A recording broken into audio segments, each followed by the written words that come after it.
ഡൽഹിയിൽ കേന്ദ്രമന്ത്രി എൽ മുരുകന്റെ വസതിയിൽ പൊങ്കൽ ആഘോഷങ്ങളിലും പൂജയിലും പങ്കെടുത്ത പ്രധാനമന്ത്രി നരേന്ദ്രമോദി. പൊങ്കൽ എല്ലാവരുടെയും ജീവിതത്തിൽ സമൃദ്ധിയും സന്തോഷവും കൊണ്ടുവരട്ടെ എന്ന് പ്രധാനമന്ത്രി ആശംസിച്ചു. തമിഴ് സംസ്കാരം മുഴുവൻ ഭാരതത്തിന്റെയും പൊതുവായ പൈതൃകമാണെന്നും അദ്ദേഹം പറഞ്ഞു.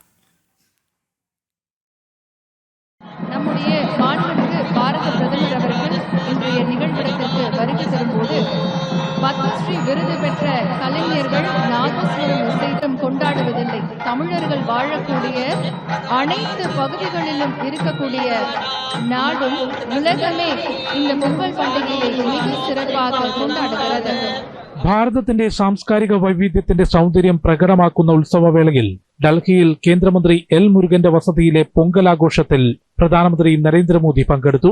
പ്രത്യേക പൂജകളിലും ആഘോഷത്തിലും പങ്കെടുത്ത പ്രധാനമന്ത്രി പൊങ്കൽ എല്ലാവരുടെയും ജീവിതത്തിൽ സമൃദ്ധിയും സന്തോഷവും കൊണ്ടുവരട്ടെയെന്ന് ആശംസിച്ചു. തമിഴ് സംസ്കാരം മുഴുവൻ ഭാരതത്തിന്റെയും പൊതുവായ പൈതൃകമാണെന്നും പൊങ്കൽ പോലുള്ള ഉത്സവങ്ങൾ ഏക ഭാരത് ശ്രേഷ്ഠ ഭാരതത്തിന്റെ ചൈതന്യം വർദ്ധിപ്പിക്കുന്നതാണെന്നും അദ്ദേഹം പറഞ്ഞു. സാംസ്കാരിക ഐക്യത്തിന്റെ ഊർജ്ജമാണ് ഓരോ ഉത്സവങ്ങളെന്ന് പറഞ്ഞതിലൂടെ നിലവിൽ തമിഴ്നാട്ടിൽ DMK ഉൾപ്പെടെ ഉയർത്തുന്ന പ്രാദേശികവാദത്തിന് ഒരു പ്രസക്തിയുമില്ലെന്ന് വ്യക്തമാക്കുകയായിരുന്നു പ്രധാനമന്ത്രി.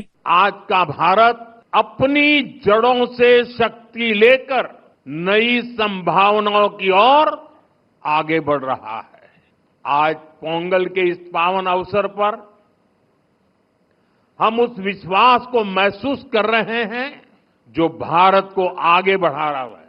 एक ऐसा भारत जो अपनी संस्कृति से जुड़ा है, अपनी धरती का सम्मान करता है और भविष्य को लेकर भरोसे में भरा हुआ है.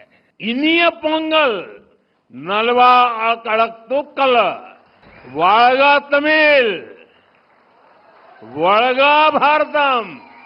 കർഷകർ രാഷ്ട്ര നിർമ്മാണത്തിന്റെ നട്ടെല്ലാണെന്നും തമിഴ്നാട്ടിലെ യുവജനത കാർഷിക മേഖലയിൽ വിപ്ലവം സൃഷ്ടിക്കുന്നുണ്ടെന്നും പ്രധാനമന്ത്രി പറഞ്ഞു. കേന്ദ്രമന്ത്രി രാംമോഹൻ നായിഡു, തമിഴ്നാട്ടിൽ നിന്നുള്ള BJP നേതാക്കൾ, സാംസ്കാരിക സാമൂഹിക മേഖലയിലെ പ്രമുഖരും പൊങ്കൽ ആഘോഷത്തിൽ പങ്കുചേർന്നു. ജനം, ഡൽഹി.